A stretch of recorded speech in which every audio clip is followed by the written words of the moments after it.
Welcome to White Guys for Kamala. I'm your host, John Ennis. Our guest this episode is Attorney Subodh Chandra, discussing charges he just filed in Ohio against Donald Trump and J.D. Vance.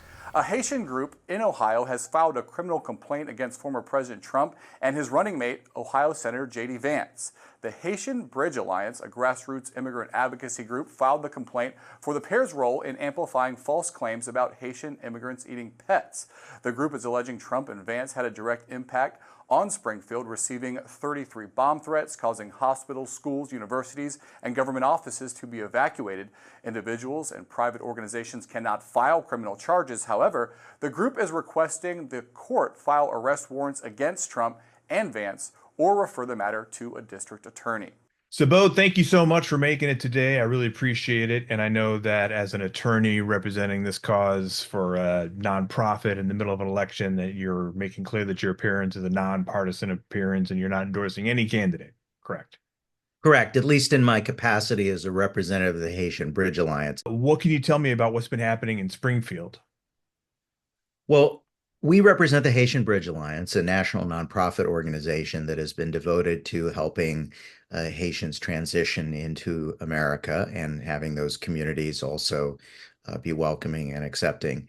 And regrettably, what has happened is the Haitian community has suffered a great deal. Indeed, the entire community of Springfield has suffered a great deal as a result of the misconduct of Donald Trump and J.D. Vance, targeting that community with false claims, claiming that they're eating pets, claiming that they're here illegally when they're plainly and unambiguously here legally under a legally protected status.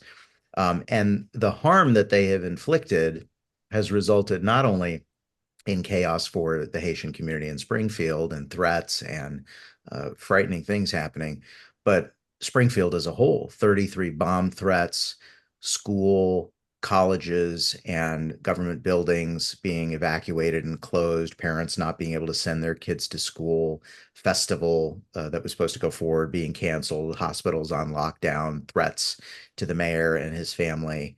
It's really outrageous. And Trump and Vance really don't have much of a defense, because it's not just that they said something stupid and gosh, this happened. It's that they've been doing it in a relentless and persistent way, even in the face of the governor and the mayor and the city manager telling them this is all false, please stop saying these things. They persist nevertheless. And so that shows a specific criminal intent to induce the kind of chaos and calamity that they have been inducing. And that's how it crossed the line from protected political speech into criminal misconduct. So the criminal charges that we brought, John, if you want me to turn to that. Please. Now. Yeah. The criminal charges that have been filed, and I'll explain the procedure in a moment, but the criminal charges are disrupting public services, making false alarms. We are going to be amending on Monday to include a charge of inducing panic, which clearly applies. I mean, the plain language of that statute applies. The aggravated menacing on the part of Trump when he threatened deportation to Venezuela of people who are here legally and have never known Venezuela in their lives.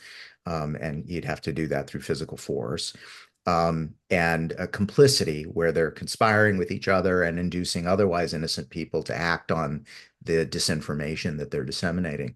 So if you read the plain language of Ohio statutes and you read the criminal statutes, and then you read the efforts that people have made in the past, doing far less than what Trump and Vance have done to protest, gee, it was my First Amendment right, those individuals lose when the intention behind what they were doing and the result behind what they were doing is of a nature or even, less dire than what Trump and Vance have wreaked on Springfield. Wow. Okay. So, so what is the process going forward? Well, so maybe what I should do is set up how these charges were filed to begin with, because, I think most lay people might say, well, wait a minute, how is it that this citizen group is filing criminal charges? Well, Ohio provides a special procedure for that. Prosecutors can initiate charges, but private citizens can as well under a not terribly well-known statute, Ohio Revised Code 2935.09 and 0.10, if anybody wants to Google it. And what they'll see is that in subpart D of 2935.09, it says that a private citizen can file an affidavit charging criminal offenses. That's what has happened here. And why has it happened, John? It's happened because the prosecutor hasn't acted. Despite Trump and Vance's misconduct being open and notorious for the world to see, as well as the devastating effect on the community, the prosecutor has not acted. I don't know why, but they haven't. And so this required private citizens stepping up and saying, all right, well, we're going to do what the prosecutor's not willing to do. The statute also allows the private citizen to file it with the prosecutor or file it with a judge. And that's what we've opted to do here. We filed it with a judge, asking a judge to make a ruling on probable cause and to issue arrest warrants for Trump and Vance for the crimes they've committed. At that point, then, yes, it moves to the prosecutor, but at least it will be transparent for the world to see whether the prosecutor will then take the charges forward the way they should, because the probable cause has been there all along for everyone to see. And now we will finally see whether the prosecutors will do their jobs. So what are the penalties for these violations? Well, many of these charges are felonies, and the level of felony under Ohio law escalates depending on how severe the conduct is. So let's use the example of the charge that will be filed tomorrow, inducing panic. There are dollar thresholds for the economic harm. So if it's more than $1,000, it's a fifth degree felony, becomes a felony at that point. If it's more than, I believe, 7,500, it's now a fourth degree felony, and it escalates. And if it's over $150,000 in economic harm, which clearly is what happened here, given the chaos that ensued, the festival canceled, everything else, all the people that had to take off work, the collective impact is over $150,000. And so now we're talking third degree felony. And then if schools and institutions of higher learning are affected, which also happened here, 2 private colleges closed, schools closed, that's a second degree felony. So this is serious misconduct. This is very serious misconduct. And that's just one example. Many of the others are felony charges as well. So what has the response been since you filed these charges? Well, response from whom? I guess nationally you've been on the news, but then locally, I mean, it's obviously a big issue right now in Ohio. Well, what I would say is that what this is doing, what these charges are doing, and having them publicly discussed is reframing in an appropriate way the nature of Trump and Vance's misconduct. I think what has happened is we've all become numb, certainly to Donald Trump, running his mouth, getting away with things, saying things that are outrageous that no dignified presidential candidate in American history would have ever said or done. And we've become numb to it, right? Oh, well, it's just another Donald Trump rant. But you have to keep in mind here that J.D. Vance, his staff, called City Hall the day before Donald Trump made his statements in the September 10th debate about eating dogs and cats, those false statements. And the city manager told J.D. Vance's staff, this is not true.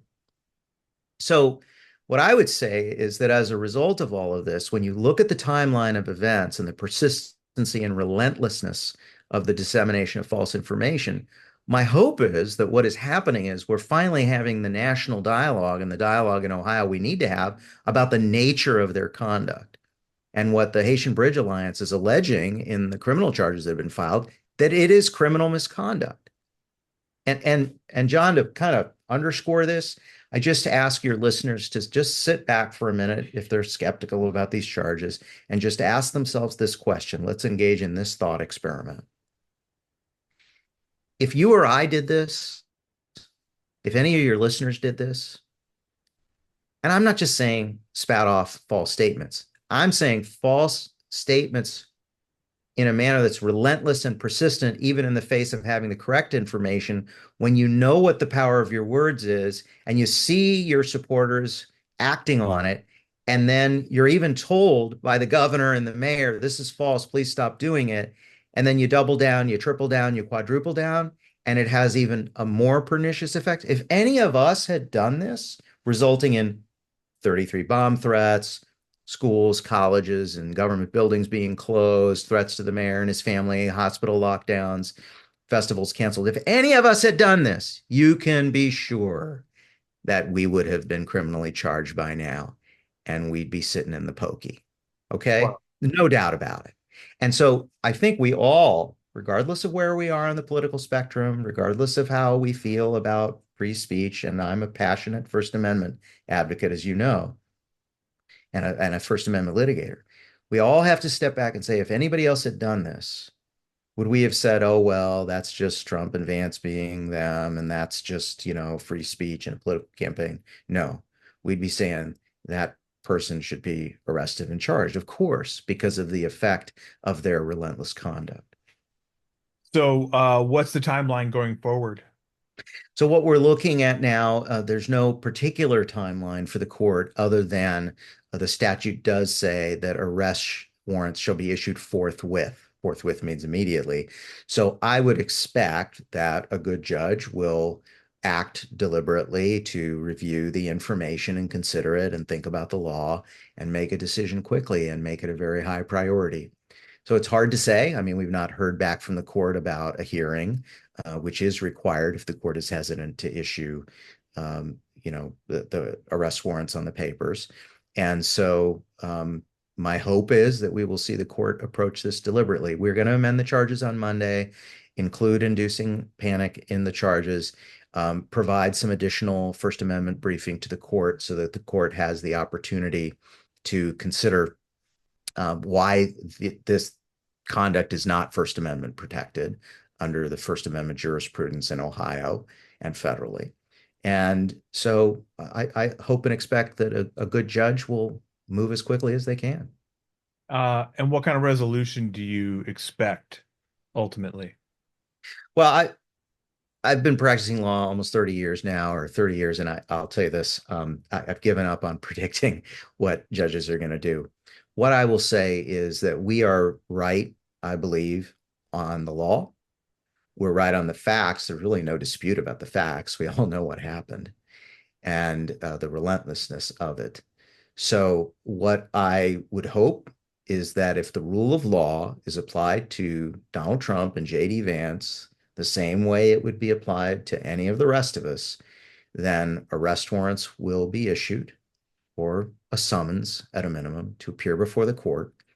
And then the matter will be sent to the prosecutor after a firm probable cause ruling by the court affirming that, yes, there's probable cause for these offenses, and they will have to answer for their crimes.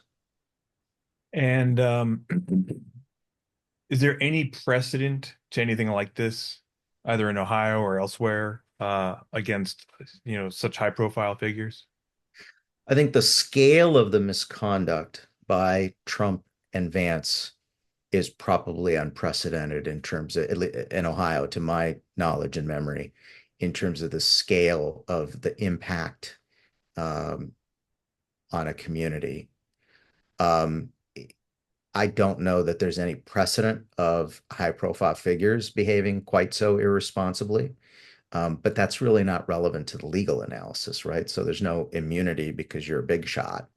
There's no immunity because you're a presidential candidate. There's no immunity because you happen to be a U.S. senator running your mouth outside of the floor of the U.S. Senate, where you would enjoy legislative immunity. What I will say, though, is that there is precedent for other people who have cried First Amendment as their defense when they're charged with inducing panic, when they're charged with, some of these other crimes, disrupting public service and so forth. And what typically happens is a court says, no, you knew what you were doing. It was reasonably foreseeable that the impact of what you were saying would have this impact. And so, no, your conduct is not First Amendment protected. And that's why we believe we're on solid legal ground here. And I'm saying this with a slight degree of annoyance, if you don't mind. I've been watching, law professors who I respect, who are constitutional scholars and First Amendment champions, give a gut reaction quotes in the media or tweets that voicing skepticism about these charges and saying, well, this is First Amendment. Respectfully, they have no idea what the hell they're talking about. See, scholars like that, all they do is they read the big, broad brush US Supreme Court opinions. but they have not done the research before they're voicing their opinions on these statutes and how the First Amendment has been applied in Ohio courts under Ohio criminal law, applying the First Amendment and seeing whether it applies. So, in the charges that we plan to submit to the court on September 30th, um, we are going to submit some additional briefing on the First Amendment issues so that those who are, let's say, talking out of their derrieres without doing their legal research will understand, no, no, no, this is criminal misconduct. And the First Amendment does not protect those who act with criminal intent to have a harmful effect with their conduct. So, you've been working with this nonprofit. What has the Haitian community in Ohio been going through? There was a family that was in their garage. Haitian family was in their garage. They only let their children play in their garage, and because of the fear of what's been going on, and a white neighbor came in with a gun allegedly and threatened them and told them to shut up. There are criminal charges pending against that individual. The family is afraid of retaliation and didn't want to press charges, but nevertheless, authorities did pursue that to their credit. Those charges are pending now. That was September 21st incident, 11 days after Trump made his comments and days after Vance kept doubling down and tripling down. There have been, individuals harassed in the workplace. There's just a general fear in the community about what's happening. All kinds of racial comments made to people locally and nationally, in the Haitian community nationally.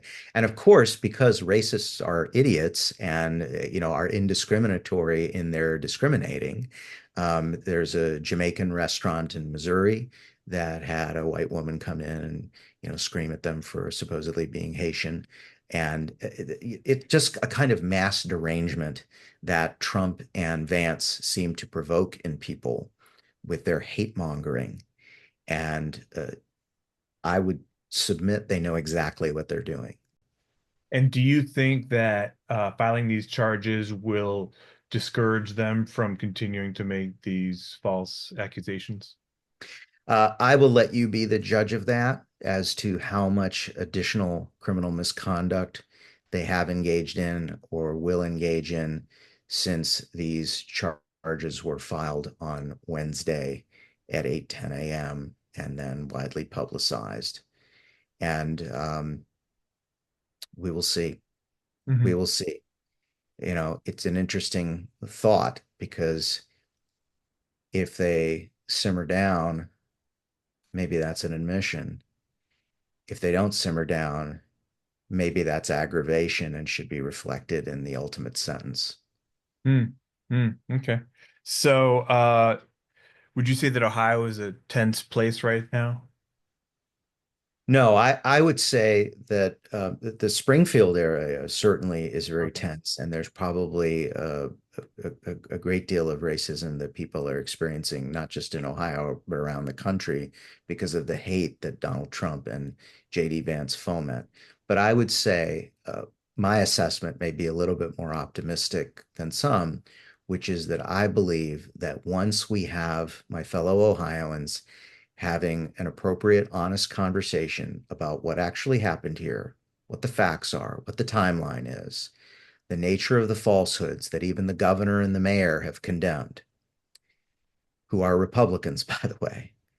Um, I think once that happens, then I think people will have a better understanding that this conduct by Trump and Vance is outlier conduct that is criminal in nature, that should be disavowed and should make them disreputable. And so I have some sense of optimism that a majority of people of goodwill will see this for what it is once they realize what's really going on here. Sure. And you know, it might be too soon to tell, but what do you think Ohioans think of their U.S. senator attacking his constituents like this? Well, certainly we've seen op-eds from centrist columnists shocked by what's happening. I think that many Ohioans are probably stunned. I certainly am. The thought of my United States senator, regardless of political persuasion, attacking his own constituents and fomenting hate within a community, and then doubling down, tripling down on it shamelessly, insisting, for example, I'm going to call them illegals, even though he knows that they're here on legal status. I mean, that kind of behavior is just outside of the realm of what Ohio is used to. I mean, Ohio is the land of Robert Taft and George Voinovich and Howard Metzenbaum and John Glenn and Sherrod Brown and, kind of towering figures in American history in terms of their ability to appeal across party lines and bring people together. So it really is quite amazing to have a senator who is just so deviant the way that JD Vance is. And unfortunately, the man isn't up for any kind of electoral accountability for another 4 years. But my hope is that Ohioans will have a long memory as they scrutinize their senator and determine whether this is somebody that, really serves the community. Okay. Wow. Well, thanks so much for taking the time to talk to us, and thank you for taking on this case, which it sounds like it's going to have set a precedent of some sort either way, because we've seen Trump already saddled with charges and convictions and lawsuits awaiting sentencing, and yet to still be having charges filed against him while he's campaigning in the last month or two. It really does seem, to boggle the mind that, these are many of the same supporters that would say back the blue and uh, respect the police and be pro law and order. So I think you're right. I think this does push us to have a much bigger conversation about what law and order really means and who's ultimately accountable to it. No, I think ultimately here is the question that faces the judge who is now reviewing these charges and the prosecutor who will then be required to carry the mantle if probable cause is found, as it should be. Does the rule of law apply in Ohio or not? Does it apply or not? And this is why we wanted to force the question. Because if the answer to the question is the rule of law applies to all of the rest of us who might have engaged in this conduct, having the kind of devastating results that we've Mhm. seen by Trump and Vance. If any of the rest of us had done it, we would have been charged. So let me just scratch that. Sorry, I lost my Okay. train of thought. Sure, sure. Let me go back and start this. So the question before the judge, who now has to review these charges, and the prosecutor, who will then be required to carry the mantle if the court, as it should, affirms that probable cause exists in support of these charges. The question is, does the rule of law apply or not? Does it apply or not? And if the answer to the question is no, we're going to make an exception for Donald Trump and JD Vance, and we're not going to hold them to the same standard we would have held anybody else to who had inflicted this kind of chaos in a community. If that's the answer, then I want them to say so. I want them to come out and just say it. You know what? We're not going to do anything. Because then at least we'll all know that all of the talk of law and order and rule of law and accountability, it was all really just a joke. And that there's one standard for the biggest big shots in the Republican Party, the Republican ticket. And there's another standard that applies to the rest of us. Just tell us if that's the case. That's why we're forcing the question by taking this to a judge, because we knew if we had asked a prosecutor to do anything, pretty unlikely they'd do anything. Why did we suspect that? Because they haven't done anything. These facts were already out there, out in the universe for everybody to see, and the prosecutor hadn't acted. So what this does is it forces that question that faces the court and faces the prosecutors now. Does the rule of law apply to everyone or not? And that's a conversation that as Americans and as Ohioans, we need to be having. We need to be having because there's a level of special treatment that's gone on in Congress toward Donald Trump in big segments of the political class in the Republican Party vis-a-vis Donald Trump, and those that have spoken up for the rule of law, like Adam Kinzinger and Liz Cheney, isolated and ostracized. People who are otherwise responsible, Mitch McConnell, who decried the conduct on January 6th and effectively made it sound like Donald Trump was disqualified, going along with the program now. The gutlessness of these people and the sanctimony of these people ever talking about law and order and rule of law. I mean, spare us, please. So that's why these charges are important, because they now force our legal system to confront the issue of, does the rule of law apply equally or not? Do we have equal justice under law or not? And I, for one, want to know the answer to that question. And I want to know it now. Thank you for asking it so emphatically. I am looking forward to see what happens with this case. And so we might check in with you again later. But I want to thank you again, Subodh, for taking the time in your nonpartisan capacity, running this lawsuit on the behalf of the Haitian Bridge Alliance. That's the group. Yeah. Yes. So thank you again, and congratulations on filing charges and getting it to where you are. And thanks again for talking to us on this podcast and enlightening us about it. Thank you for the invitation, John. I appreciate it.